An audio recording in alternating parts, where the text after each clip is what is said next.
Hello guys! You can visit my YouTube channel, Kayod Vlogs for more videos. Let's go!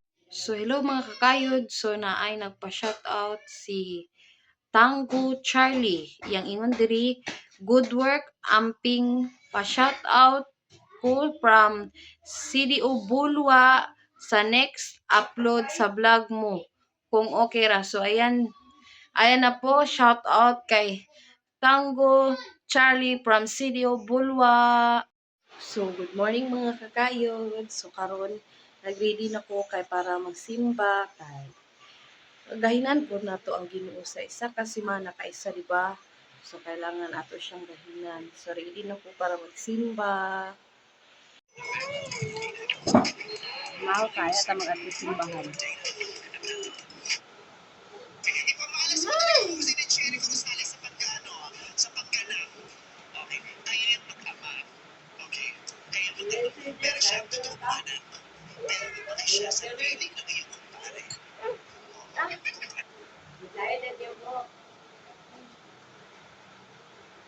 Isda ang tamban.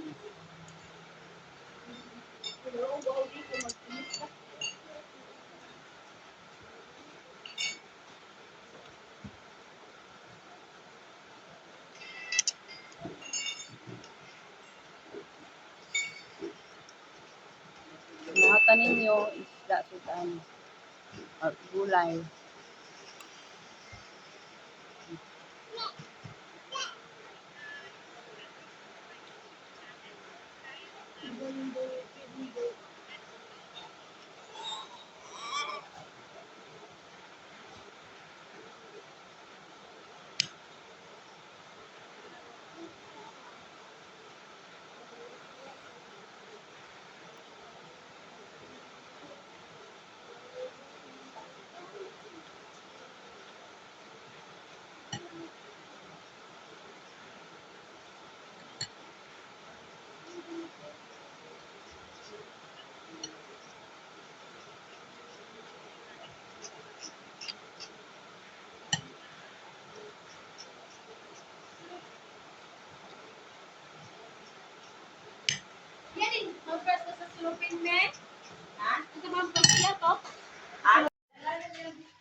Nagto na ko sa simbahan. Ulan. Simba ta kay.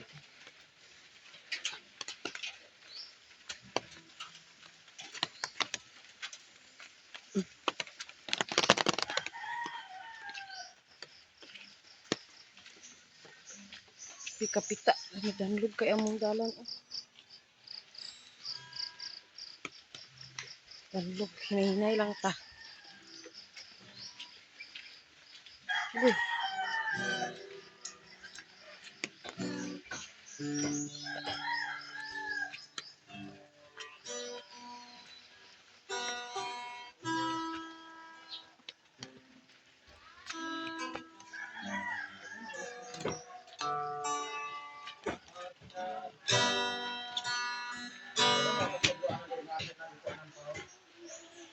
Buto ko sa among simbahan.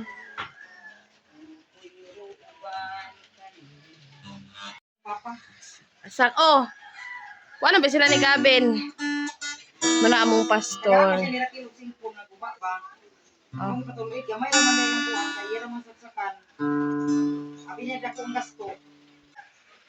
Na siya among pastor. Yung asawa. Tanan, salamat sa inyong simana, Ginoo, nga imo kaming gitagaan. May panglawas, kusog o kabasko, Ginoo, tungod kay ang tanang butang nga among ipahimuslan dinhi sa kalibutan, imo kini Ginoo, busa balikan ka gid namo, Ginoo, sa pagpasalamat, sa pagpasidungo, ug labaw na Ginoo ning adlaw sa among pagsimba kanimo, ubani kami Ginoo hantod nga magmalampuson kami, hantod nga mahuman kini Ginoo tungod kay kinahanglan kami sa imong proteksyon. Ginoo, tabangi sab kami Ginoo nga samtang nagsimba kami kanimo, i-concentrate ang among huna, mga kasing-kasing, among dalunggan. Salamat Amahan nga ikaw ang Diyos na among mapasidunggan, mahimaya namo ang imong ngalan Ginoo, kay tapos ka na himaya ang magdaygon dining kabuntagon. Salamat Ginoo sa proteksyon o sa pag-uban sa pangalan ni Jesus. Amen.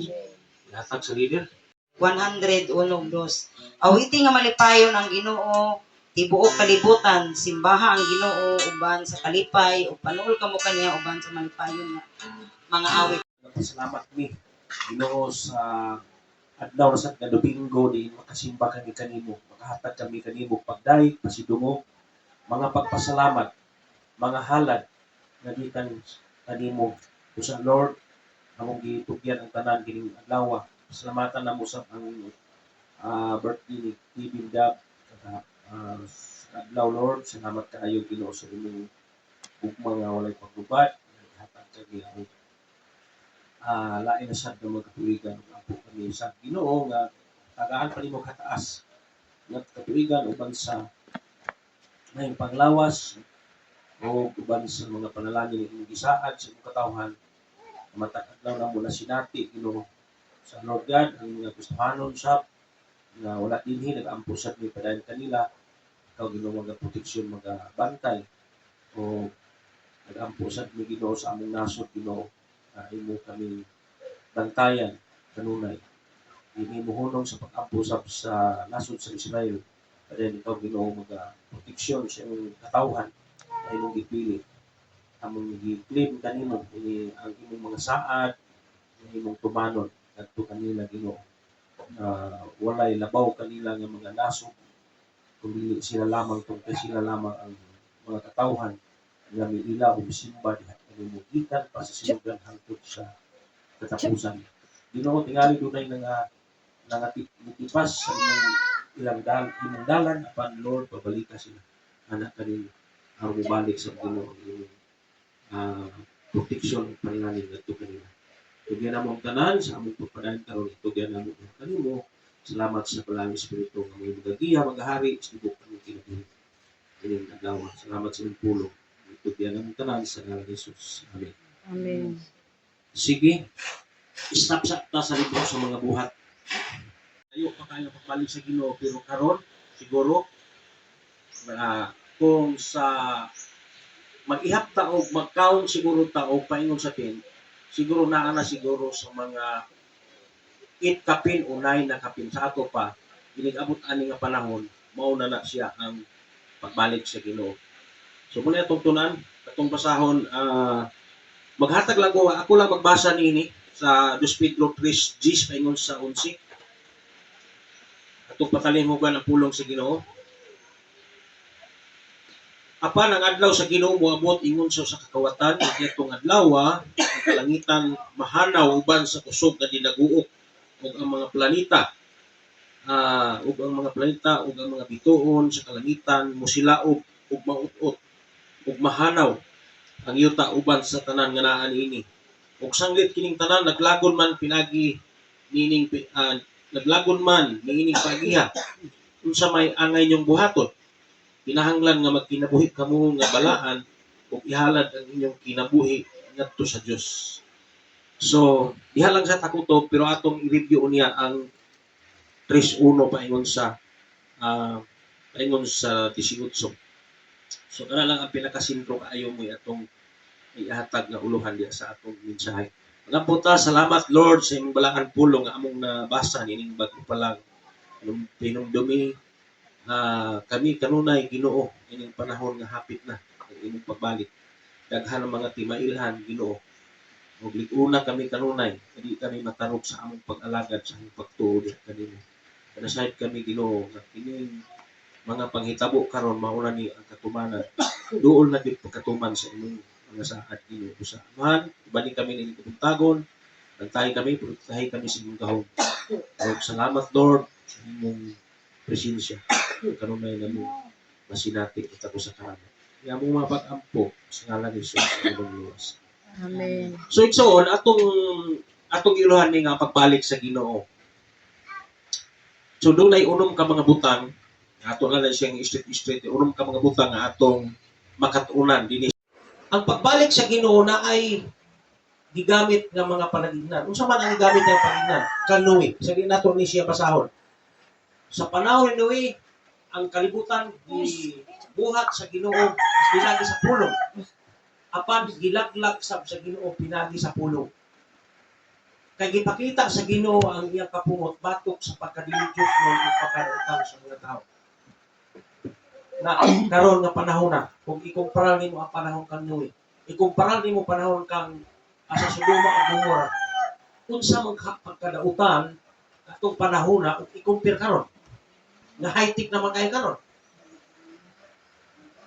Mag chismis ka karon automatic kaabot sa Amerika. Ako kita may cellphone. Pantayahan lang kita ng cellphone bagay. Sabi nimo okay ra sa imo. Usa ka pag-post nimo wala naguba na ang relasyon sa tao. High-tech na kayo. So, muto nga gipakita sa Ginoo kung imong basahon nini sa versikulo 5 paingon sa city. Gigamit sa Ginoo nga panaginlan ang pagkuha ni Noe ang katong panahon sa lulok kay nga naman bisan di ay og taas nga panahon 120 ka tuig ang pagpahimangno sa Ginoo kang Noe ang ugsa ka katawhan pero gituman gud sa Ginoo. Di ba? So busa na ay mga butang nga gamiton sa Ginoo pagpahinumdom kanato. Tungod na kung wala ang Ginoo kuan atong mga panahon na sa tawag ani magsilot diwa tatay angay panagignan nga so sa una mga utang wala man naglambo man mahinoy na nga dato mahinoy na nga bilin ang mga matarong nga matay pero kato nga pagpangitabo igamit to sa Ginoo aron hinumduman gid akong tanan nga wala di usa nga sa ibang magbasto nato aning kalibutan bisan ang mga matarong mamatay ang mga utan mamatay pero pag-abot sa unahing mga adlaw na ay mag-antos ug daay malipay. Mo na nga naagi gamiton sa Ginoo nga pagpahinumdom ng mga panghitabo. Nakoy. At sa una nagtilig basak tungod lang duyon na sa yuta nga namatay sa kalibutan. Usa-usa na kini kanang panahon kini karon nga mga panahon sa Lord. Iguna kami, kasiga kami kanunay. Tabangi kami nga magkinabuhi kami nga balaan ug ihalad namo ang kinabuhi para kanimo lamang. Ug tanan ang mga pag-ampo. Salamat sa ngalan ni Jesus. Amen. May buntag pa. Yatag sa mga anak. Salamat Ginoo kay ikaw mga panangin ini Pilipino at sa ilang kinabuhian.